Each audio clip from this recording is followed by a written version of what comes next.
والذین هم لفروجهم حافظون الا علی ازواجهم او ما ملکت ایمانهم فانهم غیر ملومین فمن ابتغى وراء ذلك فاولئک هم العادون والذین هم لاماناتهم وعهدهم راعون والذین هم علی صلواتهم یحافظون اولئک هم الوارثون الذین یرثون الفردوس هم فیہا خالدون۔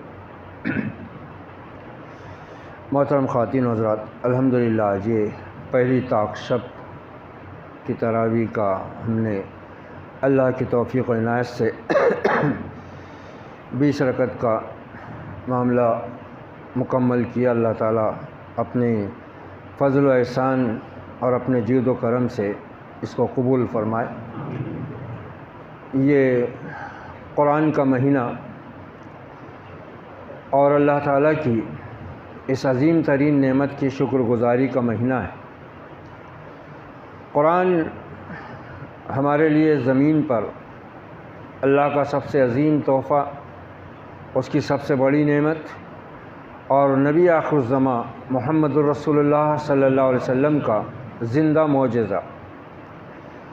اس کتاب کے ذریعے اللہ نے عرب کے امیوں کو دنیا کا امام بنا کر اٹھایا۔ وہ صحرا نشین اونٹوں اور بکریوں کو چرانے والے لوگ، وہ دنیا کے امام بن کر اٹھے۔ انہوں نے دنیا کو عدل اور انصاف سے بھر دیا۔ یہ معجزہ تاریخ کا، یہ قرآن مجید اور محمد الرسول اللہ صلی اللہ علیہ وسلم کی تربیت کا نتیجہ تھا۔ وہ لوگ جو ان پڑھ تھے، امی تھے، ان کو اس قرآن نے عالموں کا عالم بنا کر کھڑا کیا۔ وہ جو تہذیب و تمدن سے ناآشنا تھے، ان کو اس قرآن نے تہذیب و تمدن کا امیر بنا دیا۔ دنیا نے ان سے سیکھا علم کیا ہے، دنیا نے ان سے سیکھا کھانا پینا کس طریقے سے ہوتا ہے، دنیا نے پھر ان سے سیکھا حکومت کیسے کی جاتی ہے، دنیا نے پھر ان سے سیکھا قیدیوں کے ساتھ کیا برتاؤ ہونا چاہیے، دنیا نے پھر ان سے سیکھا کہ حکومت کرتے ہوئے عوام کے ساتھ حکمراں کا کیا رویہ اور معاملہ ہونا چاہیے، دنیا نے پھر ان سے سیکھا کہ غربا، یتامہ، مساکین کا کیا حق ہوتا ہے، اس کو کیسے ادا کیا جاتا ہے، دنیا نے ان سے سیکھا کہ جانوروں کا بھی حق ہوتا ہے اور اسے کس طرح ادا کیا جاتا ہے۔ وہ جاہل قوم، امی قوم، ان ساری چیزوں کے امام بن کر اللہ نے ان کو کھڑا کر دیا، اور تاریخ آج ان پر ناز کرتی ہے۔ دنیا آج متلاشی ہے انہی لوگوں کی، اس قرآن کی، اس دین کی، اس عدل و انصاف کے نظام کی جو قرآن نے قائم کیا، جو محمد الرسول اللہ صلی اللہ علیہ وسلم نے صحابہ اکرام کی جماعت کے ذریعے دنیا کو دکھایا عملاً۔ تو یہ قرآن آج ہم اس کو چھوڑ بیٹھے ہیں، پسے پوچھ ڈال بیٹھے ہیں۔ زیادہ سے زیادہ ہم اس کا ناظرہ سیکھ لیتے ہیں، پڑھ لیتے ہیں، اور بہت ہوا نماز کے لیے چند صورتیں یاد کر لیتے ہیں۔ اس سے زیادہ ہمارا اس کتاب سے تعلق قائم نہیں ہو پایا ہے۔ یہ کتاب ایسی کتاب ہے جو اس دنیا میں آسمانوں کی بھی خبر دیتی ہے، زمین کے نیچے کی بھی خبر دیتی ہے، اور اس دنیا کے بعد جس دنیا میں انسان جاتا ہے یعنی قبر، اس کی بھی خبر دیتی ہے۔ پھر اس قبر سے یہ جس دن اٹھایا جائے گا اس دن کیا ہوگا، یہ اس کا بھی پتہ دیتی ہے۔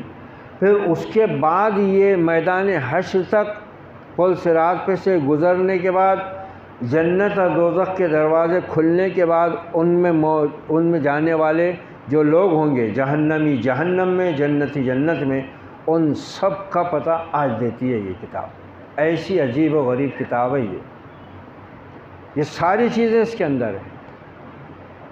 آسمانوں کے اوپر کیا ہے، زمینوں کے نیچے کیا ہے، مرنے کے بعد کیا ہے، قیامت کے وقت کیا ہے، قیامت کے برپا ہونے کے بعد کیا ہے، میدان حشر کیا ہے، میزان کب قائم ہوگی، وہاں اعمال کیسے تولے جائیں گے، کس کا اعمال نامہ کس کے دائیں ہاتھ میں بائیں ہاتھ میں پیٹھ کے پیچھے دیا جائے گا، یہ سارا اس کتاب کے اندر موجود ہے، اور وہ بھی حرف بحرف حق اور سچ، کوئی ریب اور شک کی گنجائش نہیں۔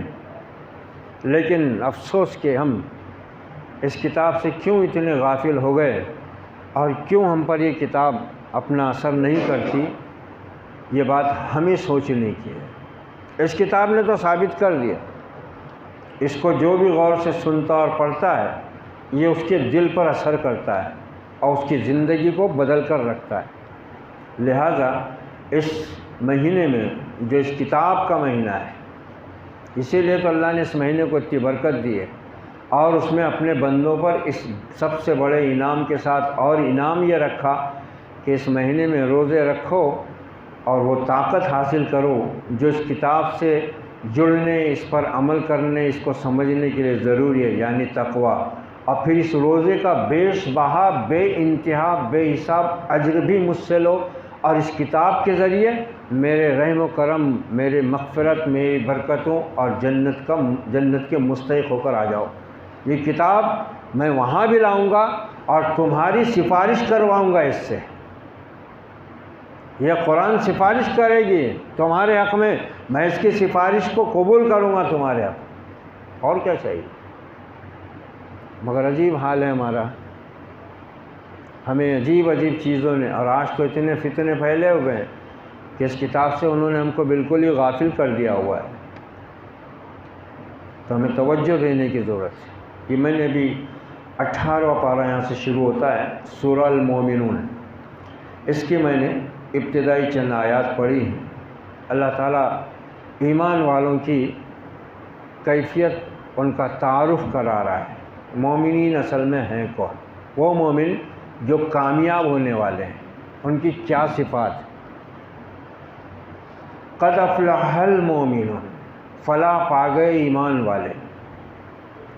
اتنا اگر ہو جاتا تو پھر تو ہمارا کام ہو گیا تھا آسان، مگر اللہ نے یہ کامیابی کی خوشخبری سنانے کے بعد جن کو سنائی ہے، قد افلح المومنون، تحقیق بے شک کامیاب ہو گئے ایمان والے۔ اب اللہ نے آگے مگر یہ کھولا ہے کہ ایمان والے کون، مومن کون، کون سے ایمان والے کامیاب ہوئے۔ پہلی صفت، عظیم ترین صفت، روح ہے یہ ایمان کے بعد دین کی، الذین ہم فی صلاتہم خاشعون، وہ ایمان والے کامیاب ہو گئے جو اپنی نماز میں خشوع اختیار کرتے ہیں، عاجزی، ذلت، مسکنت اپنے اوپر طاری کرتے ہیں۔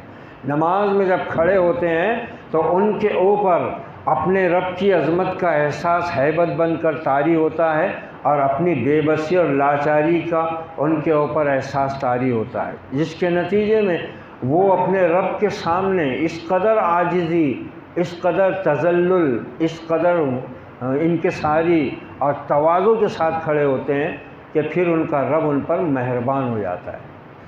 اللہ کی اصل میں عظمت، اس کی طاقت، اس کی کبریائی، اس کی بڑائی کا ہم جتنا احساس کریں گے اور اس کے سامنے ہم اپنی بے بسی، اپنی لاچاری کا جتنا اظہار کریں گے نا، یہ چیز اللہ کی رحمت کو جوش میں لاتی ہے۔ دیکھ لو ہمارے سامنے واقعات بھرے پڑے ہیں، خود قرآن نے ذکر کیا۔ سیدنا حضرت موسیٰ علیہ السلام کیسے معجزانہ طور سے کیسے ماحول میں پیدا ہو گئے،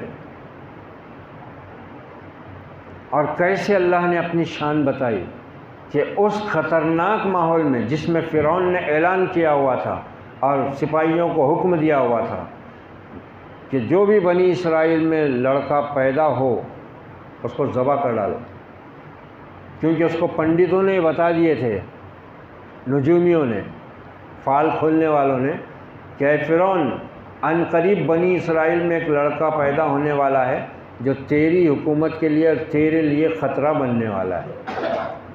اس نے اس سے بچنے کی تدبیر یہ نکالی، اس نے حکم دے دیا کہ میری مملکت میں جہاں بھی بنی اسرائیل ہیں ان کے ہاں دیکھتے رہو، برابر خبر لیتے رہو، جو بھی لڑکا پیدا ہو اس کو ذبح کر ڈالو۔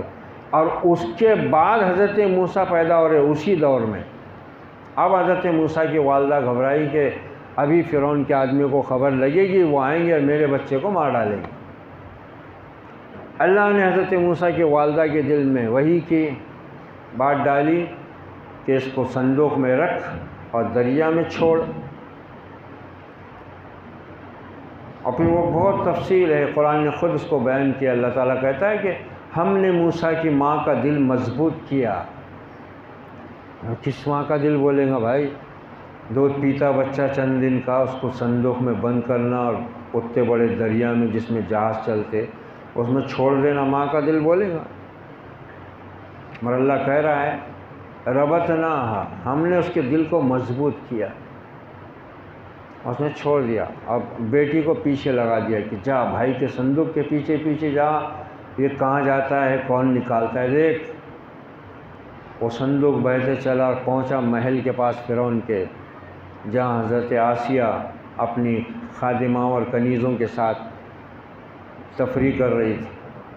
کنیزوں نے خبر دی صندوق جا رہا ہے، کل لے کر آؤ۔ کھولے، بچہ نکلا۔ پہنچایا کہاں؟ جس نے حکم دے رکھا تھا مار ڈالو، اس کے محل میں پہنچایا، اور ماں کے پاس بچہ بھی پہنچایا۔ اللہ کے کام بڑے عجیب ہیں، ہماری سمجھ میں تو کیا، دنیا کے کسی بھی انسان کی سمجھ میں نہیں آ سکتے تمام کام اس کے۔ کیسی حکمت ہے! اسی کے محل میں پہنچایا اور ماں سے ملایا۔ کیسے ملایا؟ موسیٰ کو حکم دیا دودھ پیتے بچے کو، خبردار کسی کا دودھ منہ میں نہیں لینا۔ اب ایک ایک دائی کو بلا رہی ہے، بادشاہ کے محل کا کام، ایک سے ایک عورتیں لائی گئی، یہ دودھ پینے کو تیار نہیں۔ بہن پہنچ گئی جب تک عورتوں میں، کہا میں جانتی ہوں ایک دایا کو، اس کا دودھ پی لے گا یہ بچہ، کہا جلدی سے لے کے آ۔ جا کے امی امی ایسا ایسا ہے، چلو جلدی۔ بچہ ماں کے پاس واپس، دشمن کے محل میں پرورش، اس کے کام ایسے ہیں۔ اب یہ حضرت موسیٰ جوان ہو گئے، قوم کے ایک آدمی کو، بنی اسرائیل کے ایک آدمی کو جھگڑتے دیکھا، فرعون کے قوم کے ایک آدمی سے مدد کو گئے، اس نے ذرا زیادتی کی، حضرت موسیٰ نے اس کو گھونسا مارا، طاقت سے لگ گیا، وہ مر گئے۔ حضرت موسیٰ اور ان کا بنی اسرائیل کا آدمی نکل لے۔ دوسرے دن پھر دیکھے کہ وہی آدمی کسی اور سے جھگڑا کر رہا ہے، تو حضرت موسیٰ پھر اب اس پہ غصہ گئے، تو بولے رات دن یہی کام کرتا ہے، جھگڑے کرتا ہے۔ تو وہ کمینہ بدل گیا، جیسے آج ہم مسلمانوں کی بھی صفت ہے، جو ہمارے ساتھ احسان کرا اس کے پیٹھ میں چھرا گھونپنا ہمارا فرض ہے، اب بالکل گھونپنا ہی ہے۔ یہ یہودیوں کا وتیرہ رہا ہے، بنی اسرائیل کی فطرت میں یہ تھی۔ اس کی مدد کے واسطے اس کو مارے تھے، اتفاق سے زور سے لگ گیا تھا، مر گیا تھا۔ دوسرے دن پھر جھگڑا کر رہا ہے دوسرے آدمی سے، تو پھر مدد کو پکارا، تو حضرت موسیٰ نے پھر اپنے قوم کے آدمی کو ڈانٹے کہ تو یہ کیوں کام کرتے رہتا ہے لڑنے جھگڑنے کا۔ بولے اے موسیٰ تو کیا جبار بن کے آیا ہے، ظالم بن کر آیا ہے؟ کل بھی ایک آدمی کو مار ڈالا بولے تو نے۔ اب وہ آدمی جو تھا فرعون کی قوم کا، اس نے بولا ارے کل جو آدمی مرا وہ اس نے مارا، اور خبر پہنچ گئی فرعون کو، وہ خبر پہنچ گئی فرعون کو۔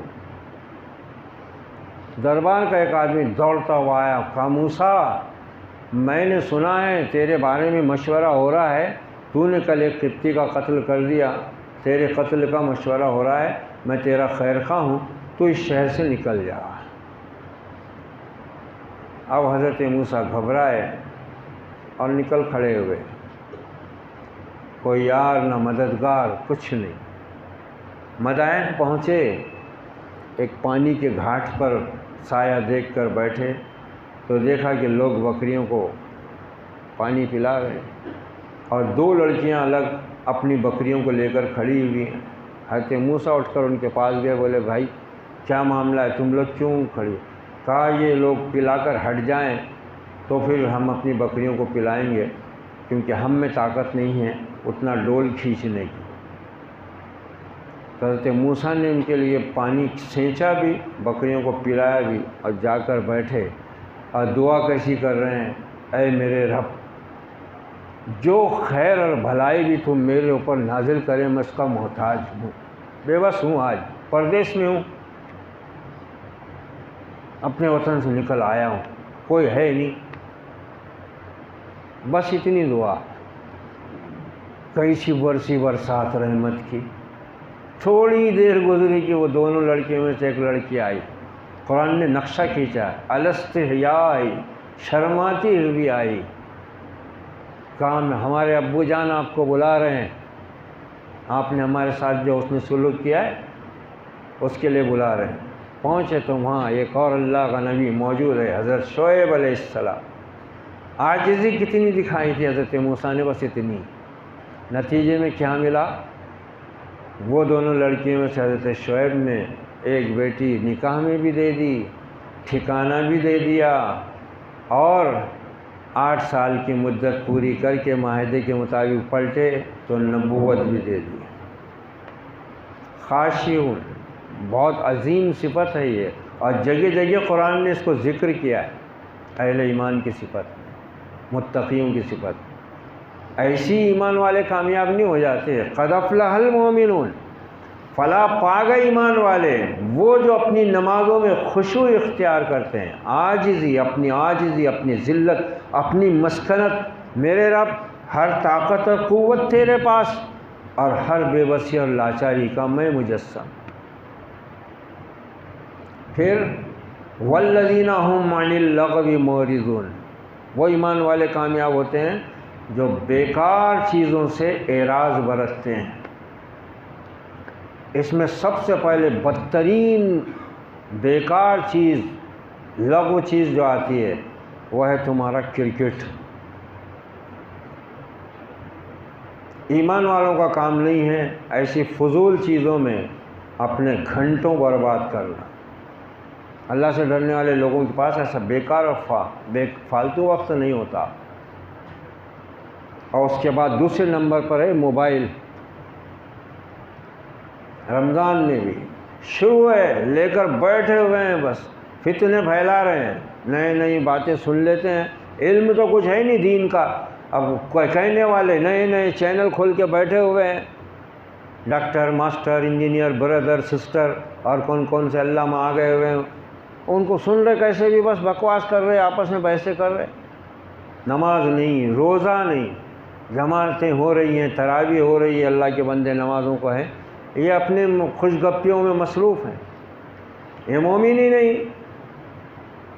مومن بیکار کاموں کے لیے اس کے پاس وقت ہی نہیں ہوتا بھائی۔ اور پھر یہ تو رمضان کا مہینہ ہے، عبادت کا مہینہ ہے، استغفار کا مہینہ ہے، تلاوت کا مہینہ ہے، گناہوں سے توبہ و مغفرت کا مہینہ ہے، اللہ سے جڑنے کا، اللہ کی کتاب سے جڑنے کا، ذکر و اذکار و نوافل کی سجود کی کثرت کا مہینہ ہے، عبادت کا حکم دیا گیا ہے، آخری عشرہ اس میں تو اور عبادت بڑھائی گئی ہے۔ لغویات سے جو پرہیز کرے گا اس کو توفیق ملے گی نا۔ جن کو لغو باتوں سے دلچسپی ہے وہ کہاں سے توفیق پائیں گے؟ یہاں آئے تو ان کو تو نیند کا غلبہ ہو جائے، ان کے گیپ میں بڑھوتری ہو جائے، تھکن ہو جائے، نیند کا غلبہ آ جاتا ہے، تھکن ہو جاتی ہے، مسجد میں جی اچاٹ ہوتا ہے، ان کا بھاگنے کی کوشش میں ہوتے ہیں۔ اللہ کے نبی نے ایسے لوگوں کو بھی مردہ دل قرار دیا ہے جو اللہ کے ذکر میں مشغول ہونا پسند نہیں کرتے، یا جن کو اللہ کے ذکر میں یا ان مجلسوں میں جہاں اللہ کی کتاب پڑھی جا رہی ہے، اللہ کا ذکر کیا جا رہا ہے، ان کا دل نہیں لگتا، ایسے لوگوں کا دل مردہ ہو گیا ہوا۔ دیکھو کتنی نماز کے بعد میں صفت بیان ہو رہی ہے، والذین هم عن اللغو معرضون، ہر لغو چیز سے، چاہے وہ کوئی بھی چیز ہو، اس سے وہ اعراض برتتے ہیں، اس سے زیادہ تعلق نہیں رکھتے، جہاں ہوتی ہے وہاں سے گزر بھی جاتے ہیں۔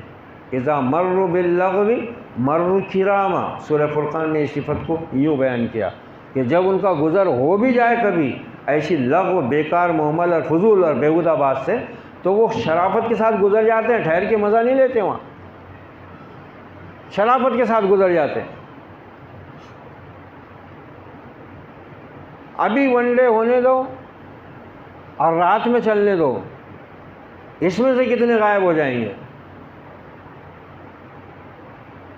اور وہ بھی انڈیا اور پاکستان کا ہونا، مگر ویسا تو دوسرے کا بھی رات ہو ان کو موبائل کھینچ لیتا، کیونکہ ان کا دل اس سے جڑا ہوا ہے نا، 24 گھنٹے کا ساتھی ہے وہ۔ کہاں سے بچیں گے؟ لغویات سے۔ اور جو لغویات سے نہیں بچتا وہ ان عظمتوں کی کاموں کی طرف نہیں آ سکتا، بہت مشکل ہے۔ اس لیے فرمایا کہ وہ جب برے کام سے، بیہودہ کام سے اگر ان کا گزر ہو بھی جائے کبھی، اور شرافت سے گزر جاتے ہیں، والذین ہم للزکاۃ فاعلون۔ دیکھو کیسے، پہلے نماز، پھر لغو باتوں سے اعتراض، اب زکوٰۃ کا ذکر آ رہا ہے۔ کیا ترتیب ہے دیکھو، یعنی ایمان والا ہے تو نماز میں خشوع اختیار کرے گا، لغو بات سے پرہیز کرے گا، اور وہ ایمان والے والذین ہم للزکاۃ فاعلون، وہ لوگ جو زکوٰۃ ادا کرنے والے ہیں۔ ترتیب دیکھو اور کیسے جڑتا ہے، ربط دیکھو قرآن کا، کیسی عجیب کتاب ہے، کتنی وسیع کتاب ہے، جملوں کی ترتیب میں بھی اپنے معنی رکھتی ہے، مقصد رکھتی ہے، مفہوم رکھتی ہے۔ لغو چیزوں سے بچیں گے تو پیسہ بچیں گا نا زکوٰۃ ادا کرنے کو۔ فقیر دامادوں کو پالتے رہیں گے، شادیوں کے نام پہ لاکھوں کا بٹوارہ کریں گے، معمولی تقریبوں پر، ولیمے پر، رسموں پر، چلوں پر، چھٹیوں پر لاکھوں روپیہ اڑائیں گے۔ کہاں سے اللہ کے راستے میں مال خرچ کرنے کو مال بچیں گا اور توفیق ملے گی؟ دیکھو قرآن کیسا ربط ہے اس کا۔ پہلے وہ لایا کہ لغو باتوں سے پرہیز کرتے ہیں، پھر بول رہا ہے کہ وہ جو زکوٰۃ ادا کرتے ہیں، جو زکوٰۃ پر عامل ہیں، جن کے پاس پیسہ بچے گا تو وہ کریں گے نا۔ اب یہاں تو پیسہ بچنے کا سوال ہی نہیں، یہاں تو برسوں کی کمائی جوڑ کے رکھنا پڑتا ہے، مرد کو بھی عورت کو بھی۔ بیٹیاں اٹھانے کے ہم تو نہیں کر رہے تھے رسم، مگر لڑکے والوں کا تھا، نہیں وہ ہمارے یہاں پہ نہیں، رشتہ دار ہمارے بہت برا مانتے، رسم کرنا ہی پڑتا، نہیں تو نکاح بھی صحیح نہیں ہوتا، بچے بھی صحیح نہیں ہوتے۔ کرو، لغو بات سے محبت ہے نا، تو جسم کی طاقت بھی اسی میں لگا رہے اور کمائی بھی، دولت بھی اسی میں جھونک رہے۔ اگر بیکار باتوں سے بچتے تھے، حلال کمائی میں بھی اللہ برکت دے دیتا تھا، سارے کام ہو جاتے تھے، مگر نہیں، فضول کاموں سے بہت دلچسپی فضول کاموں سے، عورتوں کو بھی، مردوں کو بھی، غریبوں کو بھی، امیروں کو بھی، سب کو دلچسپی ہے فضول کاموں سے۔ مکانوں کی سجاوٹ، معمولی باتوں پہ تقریبیں، روزہ رکھی، رمضان تک میں تو بچتے نہیں، روزہ رکھی کے نام پہ کھا رہے کھلا رہے، روزہ رکھی کے نام پہ چالو ہے کھانا کھلانا، اس میں بھی خوشی ان کو بیکار باتوں سے خوشی زیادہ ملتی ہے ان کو۔ اب عید کی خوشیوں میں لگے ہوئے، فل تیاری عید کی، کوئی احتساب نہیں اپنا کہ رمضان کیسا گزرا، تراویح کیوں نہیں ہوئی اپنی، روزے کیوں نہیں ہوئے اپنے، کچھ نہیں، چھوٹا تو کیا، ہوا تو کیا، نہیں ہوا تو کیا، بس عید کیا ہے، کیسی ہونا، عید زبردست ہونا۔ جتنی لغو چیزیں ہیں غور کرو، ان سب سے مسلمانوں کو سب سے زیادہ دلچسپی ہے، اور اتنا بہترین مہینہ اپنے آپ کو، نفس کے اوپر قابو پانے کے لیے اللہ نے اتنا زبردست تربیت کا سامان رکھا ہے۔ اس میں جو نہیں سدھر سکتا نا، وہ 10 جماعتوں میں جانے دو، 10 درسوں میں بیٹھنے دو، رات دن تقریریں سننے دو، اس کو کوئی فائدہ پہنچنے والا نہیں۔ اتنی تربیت کے مہینے میں اس کو توفیق نہیں مل رہی، ناندیڑ سے گلاب جامن کھانے کو یہاں مر رہے اور وہاں جا کے فتنے پھیلا رہے بستی سے باہر، یہاں سے جا رہے ناندیڑ کو کھانے کے واسطے۔ رمضان کے مہینے میں بھی ان کو کھانا بس نہیں ہو رہا، اپنے مقام کا، اپنے گھر کا، اپنے بازار کی ہوٹلوں کا۔ اب کھارے کیا ہے، شیطان کی آتے ہیں پیٹوں میں۔ عبادت کا مہینہ ہے، راتوں میں مستیاں کر رہے لونڈے، کھانے کو دوڑ رہے گاڑیاں لے کے، فتنے پیدا کر رہے ہیں، قوم کے واسطے جھگڑا کھڑا کر رہے ہیں رمضان کے مہینے میں۔ ارے کتنی مار کھاؤ گے اللہ کی، اور کیا مار کھانا باقی ابھی؟ کتنے ذلیل ہونا چاہتے ہو، کتنے بے عزت ہونا چاہتے ہو؟ ارے اتنی مار پڑ رہی ہے نا، پورا عالم اسلام قہر میں ڈوبا ہوا ہے، کھا رہے ہیں بس، حد ہو گئی۔ رحم کرو قوم پر، ملت پر، اپنی نسلوں پر۔ عبادت کے مہینے میں رب کا قہر ڈھونڈ رہے ہو، فتنے پھیلا رہے ہو، فساد برپا کر رہے ہو، راتوں کی پوری رات ہوٹلوں میں بازاروں میں جا رہی ہیں۔ کیا اللہ کی نماز پڑھیں گے، کیا زکوٰۃ ادا کریں گے، یہ مورد کیا، یہ لغو باتوں سے پرہیز کرنے والے دعوت دیتے ہیں اللہ کی غضب کو۔ اللہ رحم کرے، رحمت کا مہینہ، غضب کو دعوت دے بیٹھا ہے مسلمان۔ استغفر اللہ ربی من کل ذنب واتوب الیہ، اللہم انک عفو تحب العفو فاعف عنا یا کریم۔ والذین هم لفروجہم حافظون، وہ لوگ جو اپنی شرمگاہوں کی حفاظت کرتے ہیں، الا علی ازواجہم او ما ملکت ایمانہم، سوائے ان کے جو ان کی بیویاں ہیں یا کنیزیں، جو ان کی کنیزیں جو آج تو نہیں پائی جاتی ہیں، یعنی اپنی بیویوں کے سوا وہ اپنی شرمگاہ کا استعمال نہیں کرتے۔ فإنہم غیر ملومین، ایسا کرنے والوں پر اللہ کی طرف سے کوئی ملامت بھی نہیں ہے۔ فمن ابتغى وراء ذلك فأولئك هم العادون، ہاں اس کے بعد بھی حلال اللہ نے ذریعے دیے، حلال ذریعے سے خواہش پوری کرنے کی اجازت دے دی، اس کے بعد بھی اگر کوئی اپنی حد کو تجاوز کرے تو پھر وہی حد سے گزرنے والے لوگ ہیں۔ اور وہ مومن کامیاب ہو گئے جو اپنی امانتیں اور اپنے عہد و پیمان کا پورا دھیان اور خیال رکھتے ہیں۔ کیا خیال رکھ رہے ہیں ہم اللہ سے کیے ہوئے عہد کا، رسول سے باندھے ہوئے عہد کا؟ کیا ہے پاس و لحاظ ہمارے پاس؟ امانت میں خیانت تو ہم سمجھتے ہی نہیں کہ کس کو بولتے ہیں۔ مسجدوں کی امانت میں خیانت، مدرسے کی امانت میں خیانت، دینی جماعتوں اور اداروں کی امانت میں خیانت، عام بات ہے یہ۔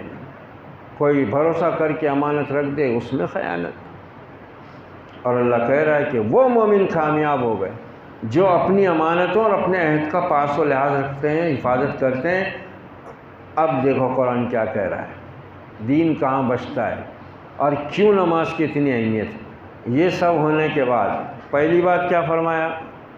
کامیاب ہو گئے ایمان والے کون سے؟ جو نماز میں خشوع اختیار کرتے ہیں۔ پھر ان کی یہ صفتیں، اب پھر اس کو بند کر رہا ہے، والذین هم علی صلواتہم یحافظون، یہ ہیں وہ مومن کامیاب ہونے والے جو اپنی نمازوں کی حفاظت کرتے ہیں۔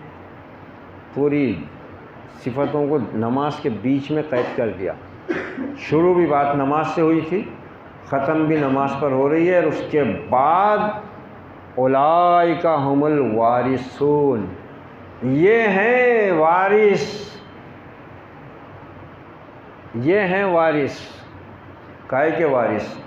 الذین یرثون الفردوس، سب سے اعلیٰ جنت، جنت الفردوس کے وارث، ہم فیہا خالدون، اس میں ہمیشہ رہیں گے۔ کیا کرنے کا ان کو جنت کی وراثت پائی؟ باپ دادا نے بہت وراثت جوڑ کے رکھے، لے لیں گے، نہیں دیے تو عدالت سے لے لیں گے، سپریم کورٹ تک چلے جائیں گے۔ کیا کرنے کا ہے؟ کیا لینا ہے وارث؟ جنت کا وارث بن کر کیا کرنا ہے؟ کون یہ سب صفتیں پیدا کرے گا؟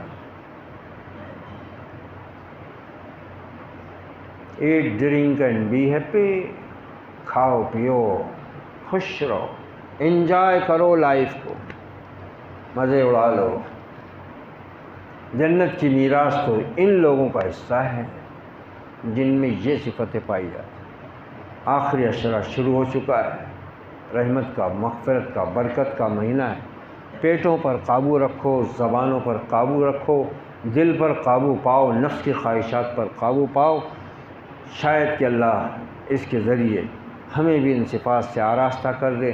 اللہ رب العزت سے دعا ہے کہ رب ذوالجلال ہماری خطاؤں سے درگزر فرما، ہمیں اپنے دین کا صحیح فہم اور صحیح ذوق اور شوق عطا فرما، ہمیں اپنی نمازوں کی حفاظت اور لغو باتوں سے پرہیز کرنے کی توفیق عطا فرما، ہمیں اپنے دیے ہوئے پاکیزہ رزق کے ذریعے اپنی دنیا اور آخرت کو سنوارنے کی توفیق عطا فرما۔